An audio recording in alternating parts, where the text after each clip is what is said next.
Оперативный штаб дал временное разрешение жителям Коми работать без QR-кодов.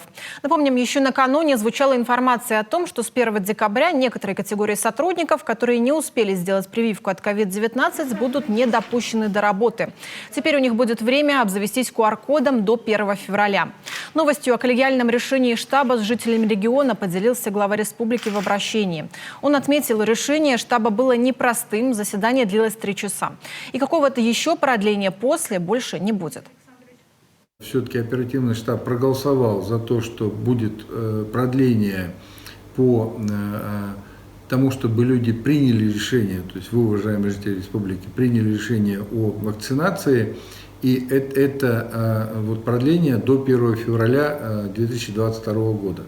Сразу оговорюсь, что если в этот момент выйдет федеральная норма, которая будет говорить о других сроках, мы обязаны выполнять федеральную норму. Вот здесь, чтобы не было непонимания, и потом опять, чтобы вы мне не говорили, что как же так, вы объявили, что до 1 февраля, а мы вот не успеваем привиться, и там, условно говоря, в какой-то другой период федеральный закон изменит.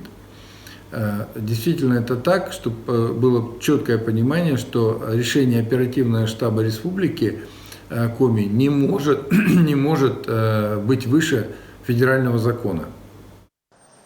При этом, если в этот период на рабочем месте непривитый человек заболеет, вовремя не обратится за медпомощью и заразит других людей, то будет организовано санэпидрасследование.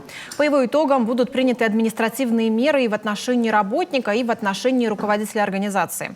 Нужно соблюдать режим самоизоляции. Если кто-то чувствует недомогание, ни в коем случае нельзя выходить на работу, нужно вызвать врача.